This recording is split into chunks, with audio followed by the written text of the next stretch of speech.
Hello and welcome to another Centurion's Corner, and today we've got another Boba Fett episode. What's this about? He's overtaking. So as you all know, previously I did a review on this archive figure. That I wanted like a Return of the Jedi figure version of Boba Fett, as it's always my favourite because he's more colourful, it's not as bland. So in the process I thought I'd get the bootleg figures and show them off, you know, what you get from a bootleg, and then I thought I'd go off and create a custom of him. So that's what I've done. So here's my custom of a Return of the Jedi Boba Fett. Now as I go through this video I might show off a few kind of sort of reference pictures and all that I've been using, but and also show off a few reference sort of physical objects that I have as well for inspiration. And then I'll go through as well just some of the subtle kind of sort of changes that I have done to the armour to replicate the look. I won't do articulation and stuff because that's all exactly the same. So if you just go through the my channel, you actually see the review of the bootleg that I got from AliExpress. But yeah, I mean, we just do a quick sort of look up close. So we got his helmet there, into the armour, and his belts, shins, and his boots. And then we've got his sort of like wrist rocket gauntlets, rocket launchers, and whatnot. We've got his cape, shoulders, and we've got his dent on his helmet, and obviously we got the Return Jedi backpack. And there.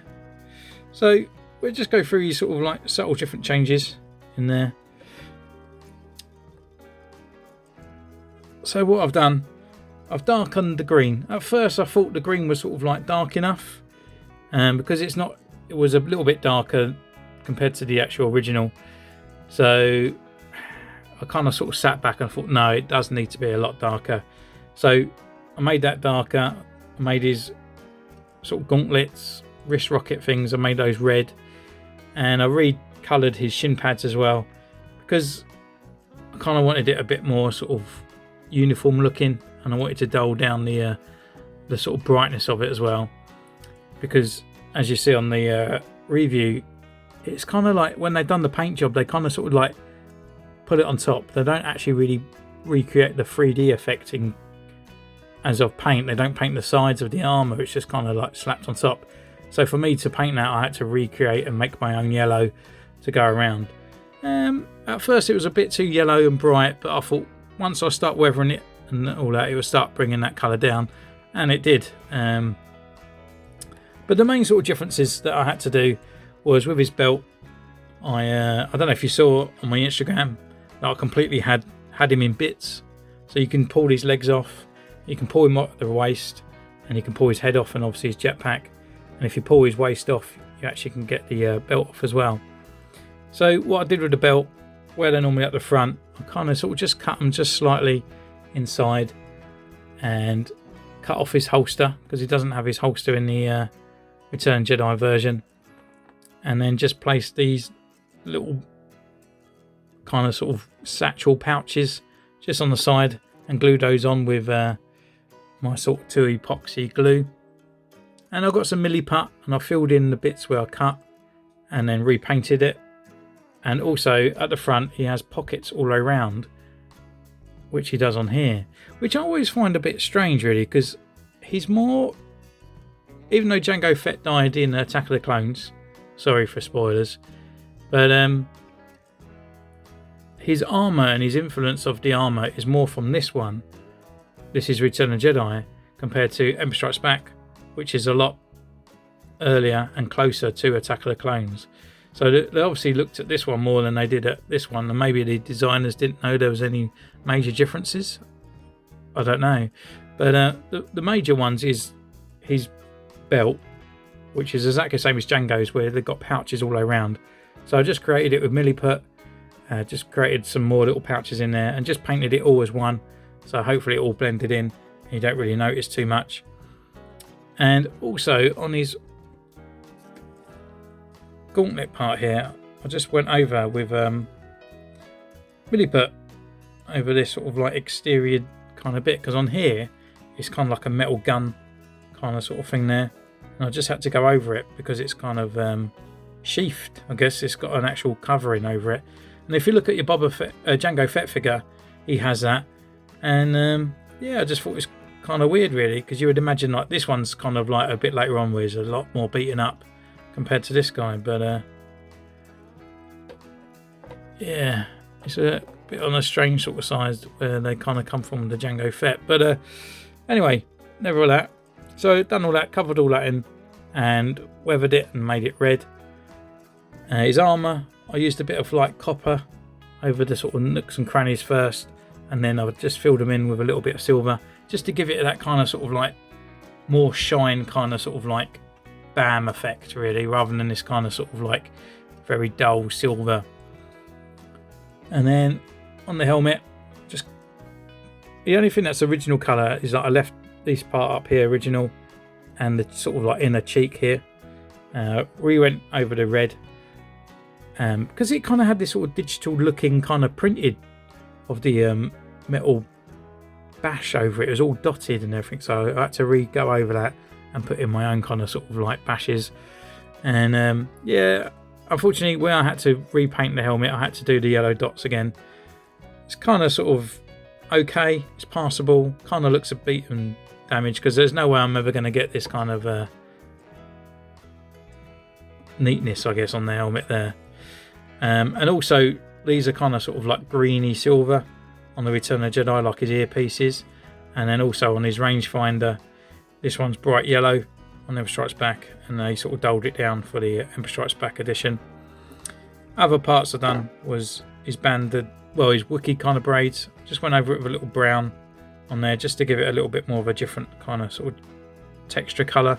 I did keep the grey there as well, just splotted a bit of grey and brown around there. It looks a bit sloppy really, but when he's on the shelf it kind of just brings that extra colour in there. And he does have this little red kind of like hairband, I suppose, to keep it together, so I just popped that on there as well. And it's different every time you look at a different picture or a different reference, it's always slightly different. So I kind of had multiple references to go by to try and build this character.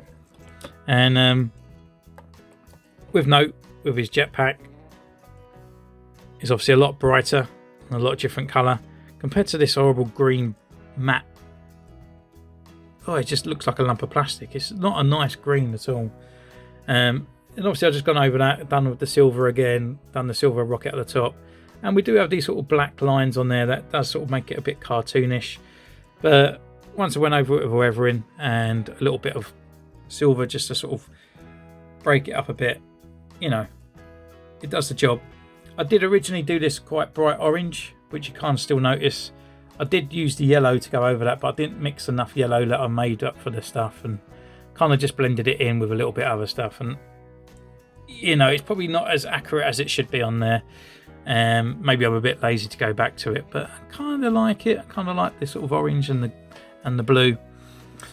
And also I coloured in his belt buckles on the back here, which the original doesn't have. It's just a brown kind of looking thing for the bootleg.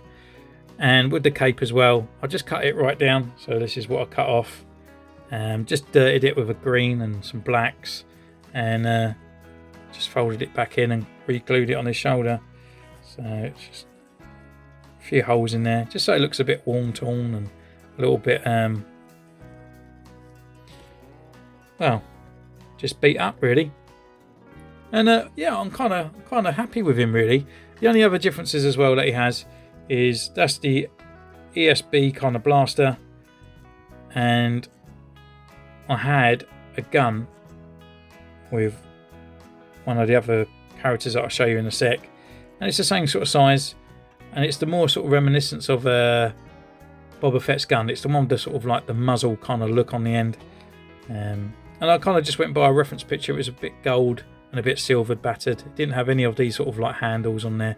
It's just literally pure black. So that's why it looks a bit more blander. But it was an official picture. And my references that I did use for these characters, and also before I go, I did colour in his boots as well. So he's got like a silver kind of around all on his foot. And also like the black part of the Chelsea boot is all on there. Now you can stand. So reference wise, I use this Gentle Giant bust that I've had sort of floating around for many years. And also I use this Disney Elite figure, which did turn up in the review. He's alright. I mean, he's not exactly great, but he's got the colour in and everything there. I mean, he's got this kind of sort of like wire part here going into his jetpack, which he doesn't have at all. He has these sort of red dots and everything on there in his jetpack, again, that he doesn't have. But the colouring and all that on his jetpack is fine. It's going a bit wobbly now. It's the only thing with these sort of metal figures. And also, I did use... I think these are like the sort of Force Unleashed or Unleashed models. It has Boba Fett is jumping out of a Sarlacc, and he's just fighting it. You know, it's not too bad. I mean, the colouring's a little bit off, but it's another sort of 3D sort of thing that I used just to get a little bit of a bit of reference from it. But I didn't really use it too much on that one. But most of the time I did use it, the 501st website, looking at the kind of armour dents and stuff as well. So yeah, it's kind of like a combination of everything, and I just used it in there. Paints I used was Tamira, and also the Tamira Masters sort of weathering kit as well, which I normally always use on the clones. But this is him, my finished custom, and I'm really chuffed actually. The only downside, I wish I did use an actual archive Boba Fett to do it. Again, it's kind of like a bit of a step up. I've never done this kind of sort of like custom before, which is all like bang scraps and different colours. You know, normally it's just a clone with a bit of weathering on him and one kind of colour scheme. So yeah, I feel like I've just sort of upped myself. I could have recorded it as I was doing it, but I kind of wanted to just sit there and just sort of paint for a little bit and show him off. And here he is. So guys, thanks again for tuning in. You can comment down below, you can subscribe, you can follow me on Instagram, and if you want any sort of like details or how I create these guys, just hit me up and I'm happy to reply to you on what kind of sort of things I've used. So until next time, I'll see you later. Bye.